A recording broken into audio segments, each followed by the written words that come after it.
जयपुर और दिल्ली में जब बात लगती है तो हम बैठे रहते हैं, तो मासी जी मैं आपको बताता हूँ, बड़े बड़े नेता ये कहते हैं कि अगर संघर्ष करना किसी से सीखना है तो राजस्थान में इंजीनियर धर्मपाल से सीखो, जो 25 साल तक कभी मुड़ के नहीं देखा, कभी हार को हार नहीं समझा और हार को एक चुनौती के रूप में आगे लेके चला।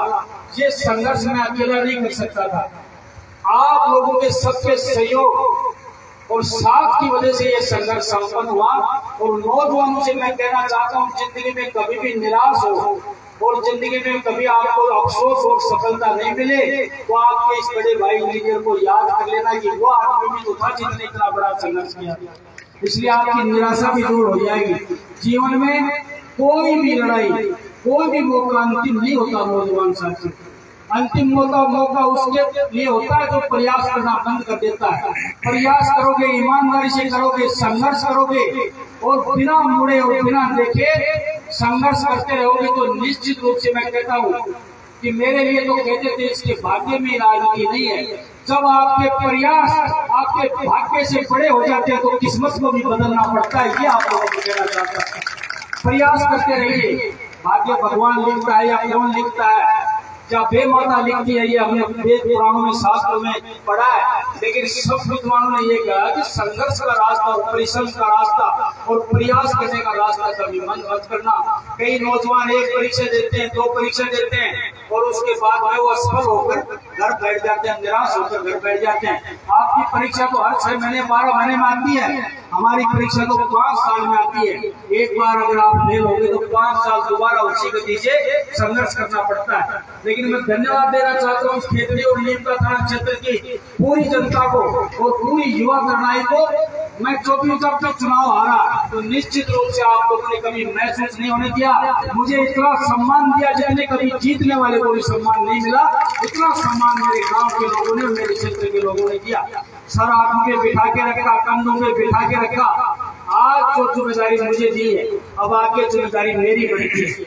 जिस तरीके से मेरा हौसला और साहस आपने बढ़ाया है, आगे आपके लिए मुझे कुछ भी करना पड़े इस माता के दरबार में कह के जा रहा हूँ। तन मन वचन और कर्म से अगर इस शरीर के खून की एक बूंद भी काम आई तो आपके चरणों में निचोड़ के रख देंगे। एक गाँव में कहना चाहता हूँ आपको। इसलिए कभी भी संघर्ष का रास्ता हमने नहीं छोड़ा और आगे भी संघर्ष करते रहेंगे। रही बात पद की, ये पार्टी की व्यवस्था होती है, किसको मंत्री बनाना है किसको नहीं बनाना है, ये बात भविष्य के गर्भ में जो होगा जो देखा जाएगा। आपने जो जिम्मेदारी मेरे कंधों पे दी है और जो मेरे सर पे ये साफा आपने बांधा है, इसका वजन मैं महसूस कर सकता हूँ। ये कपड़े का साफा नहीं है, ये 2,27,000 वोटों का वजन मेरे सर पे आप लोगों ने डाला है। इसलिए इस वजन को मैं महसूस करता हूँ। मुझसे जितना बन पड़ेगा, जो बन पड़ेगा, चाहे खेतड़ी तय चलो, चाहे नीमका थाना तय चलो।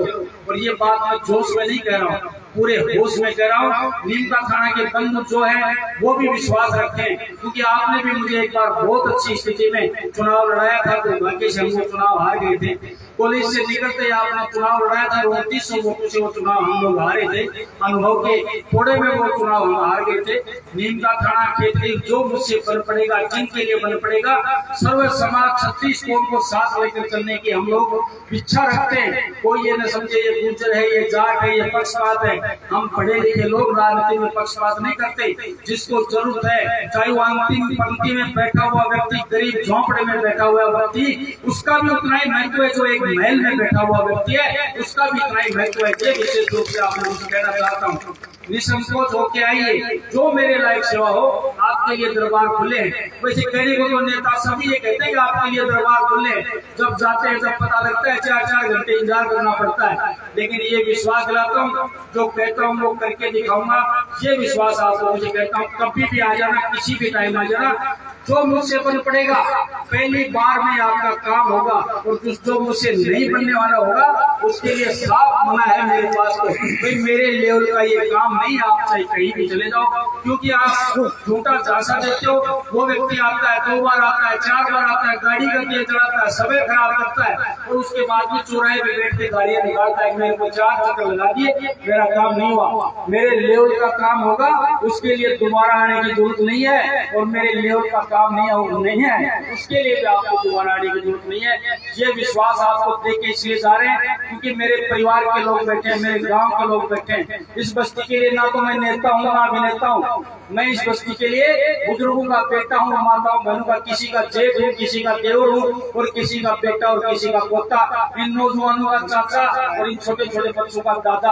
आप लोग परिवार का रिश्ता रखिए, राजनीति का रिश्ता मत रखिए। राजनीति आती जाती रहती है, एमएलए बनते रहते हैं। मेरे से पहले पता नहीं कितने एमएलए बने और कितने चले गए, मुझे कोई गुमान नहीं है एमएलए बनने का।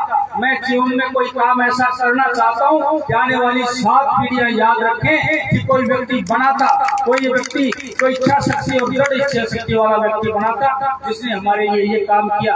वरना एमएलए तो लाखों बन गए इस देश के अंदर, मंत्री भी बहुत बन के चले गए। इसलिए विश्वास रख के चलिए।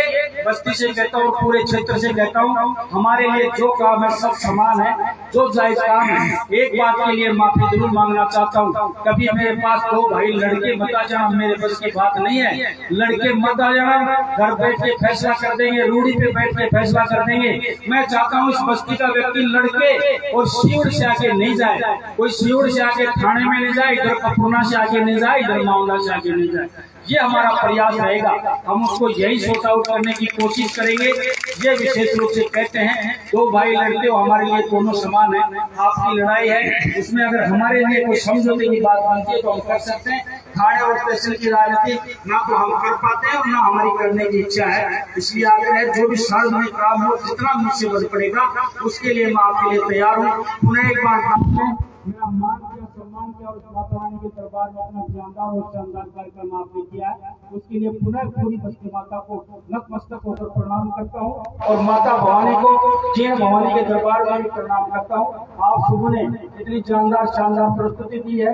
सभी मासी बंधु जो मेरे चित्त परिचित हैं, और हमेशा ये लोग जो मासी लोग है ना, इनका भी एक बड़ा दिलचस्प किस्सा है, आपको बता देता हूँ अंत में।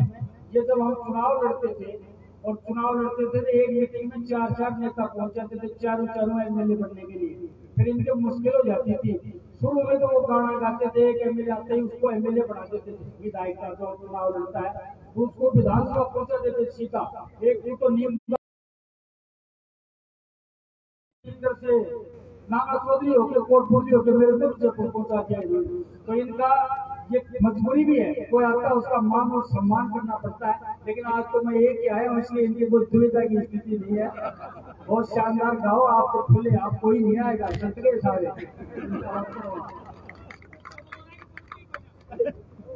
बस आप बस विजय का मनोरंजन करो।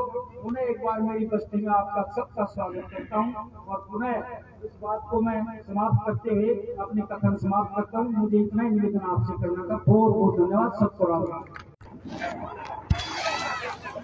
मंदिर में ऊपर मंदिर